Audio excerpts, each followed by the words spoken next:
Hello, and thanks for joining me.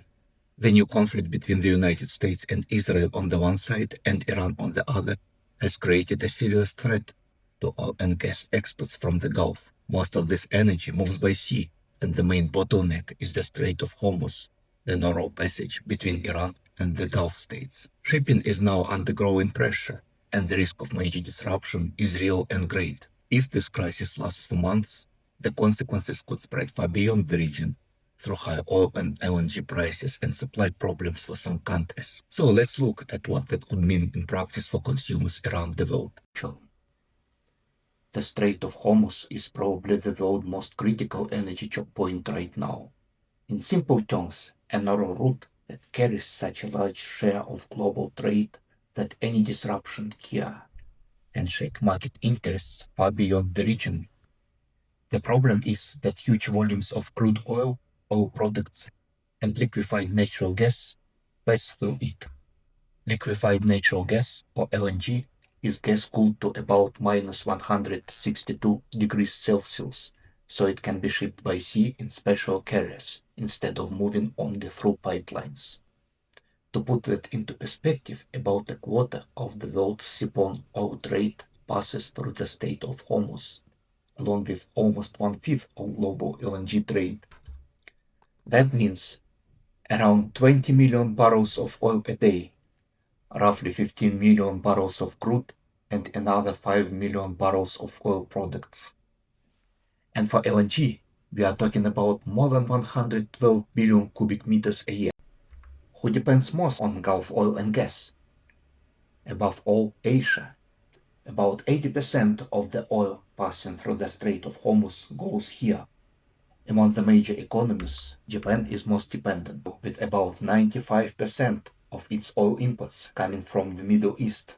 South Korea follows at more than 60%, while India and China are each above 40%. It is important that in absolute figures, the dependence of the European Union is not that great, less than 10%. But still, even this amount is very sensitive. For LNG, Pakistan is the most dependent on supplies from Qatar and the United Arab Emirates, at about 87%. India is somewhat less dependent, at 66%, while China and South Korea are roughly 20 to 25%. Europe, again, is much less vulnerable, below 7%, because it relies mainly on other suppliers, especially Norway, the United States, Algeria, and Libya. The United States itself depends very little on oil and gas from the region, thanks to strong domestic production. A drop in supply could trigger a very sharp rise in prices. According to some estimates, oil prices could increase by 20 to 100%, and LNG price by 50 to 100%. As we will see later, any closure may be selective rather than total, and that needs to be taken into account in any forecast. The next question is how easy it would be to block or reopen the Strait of Hormuz. The strait is about 35 kilometers wide, but shipping lane is only around 11 kilometers across. The narrow section stretches for about 40 kilometers. Because of that length, it is hard to protect ships from drone attacks, especially since Iran can also use mines, fast boats, and missiles. Drones are especially dangerous because they are numerous, cheap, widely dispersed, and can strike from very long distances, from dozens to hundreds of kilometers. In other words, attackers do not need to operate close to the coast to hit ships. At the same time, the political consequences of a full blockade also need to be considered. It would hit some of Iran's most important partners especially hard, above all China and India, countries with which Tehran has relatively good relations. It is hard to imagine that either of them would welcome a long blockade, and India also has major military forces deployed close to the strait. So, if the blockade is really here, I would not rule out a scenario in which Iran makes exceptions for some countries. Since India and China account for about 40% of the oil and oil product traffic through the strait, that would significantly reduce the pressure on oil markets. LNG, however, is a somewhat different and more complicated case. The problem is that in early March, Qatar halted production after an Iranian attack. Another question is what happens if Iran shifts from isolated strikes to systematically destroying Gulf oil and gas infrastructure.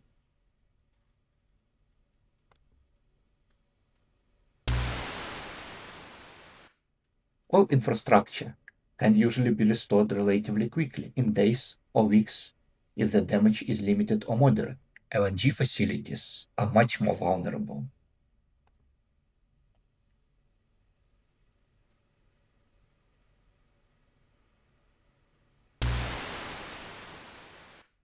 And repairs can take far longer, from many months to more than a year.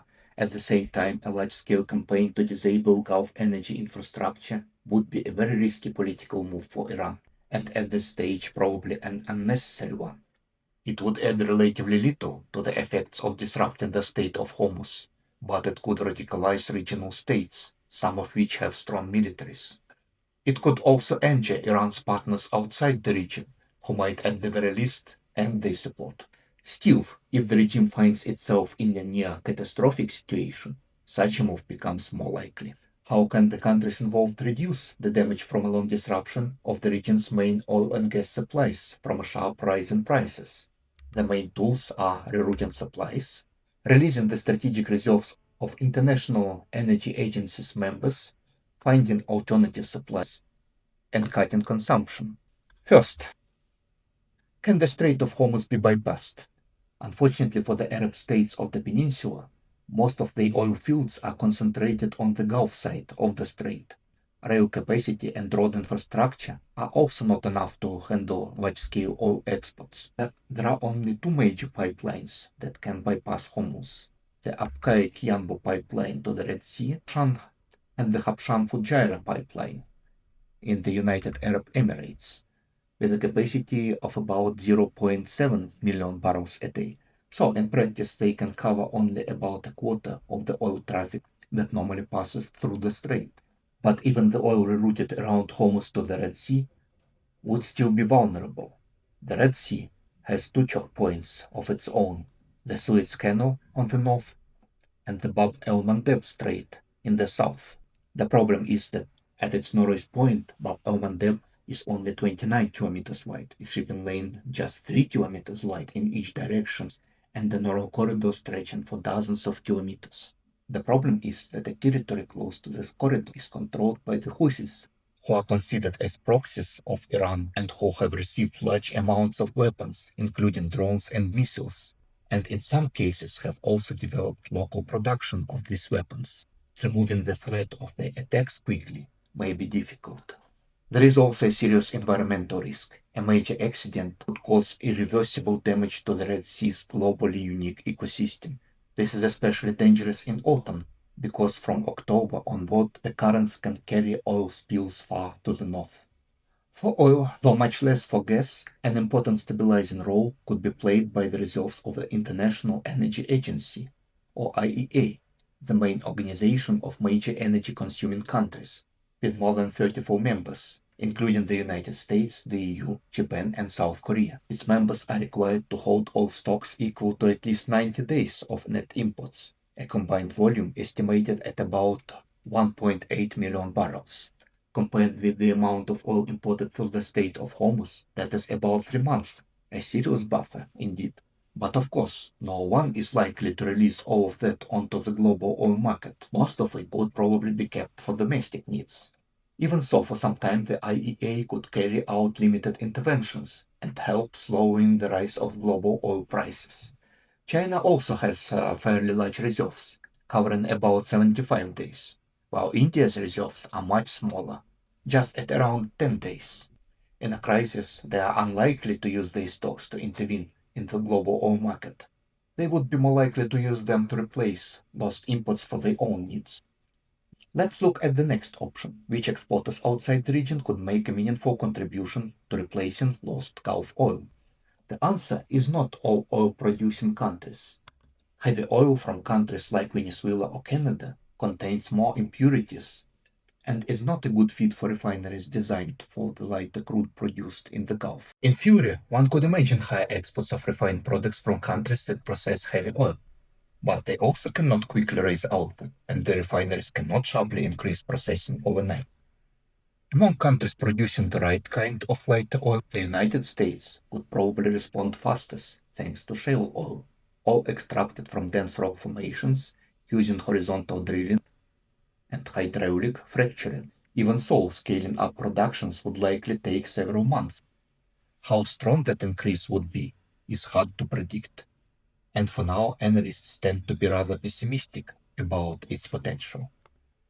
South American producers such as Brazil, Guyana, and Argentina would need more time, possibly even more than a year. There is also a lot of talk that Russia could be one of the main winners of this crisis, as one of the world's biggest exporters of oil and gas, including LNG, whose energy exports are already under sanctions. But in terms of total Russian oil export volumes, the more likely story is not a sharp rise in production, but higher profits from higher prices. As for natural gas, the situation is hard. If pipeline gas is not available, LNG requires much more complex infrastructure for liquid shipping and regasification. Global LNG output is expected to grow in 2026 by a little over 40 billion cubic meters, mainly in the United States, Canada, and Mexico, but that would still cover only about a third of the gas volumes at risk from the Gulf. Finally, an important way to reduce the impact of an energy crisis is to save energy. Oil is above all a transport issue, so the usual measures include encouraging remote work, prioritizing public transport, and similar steps.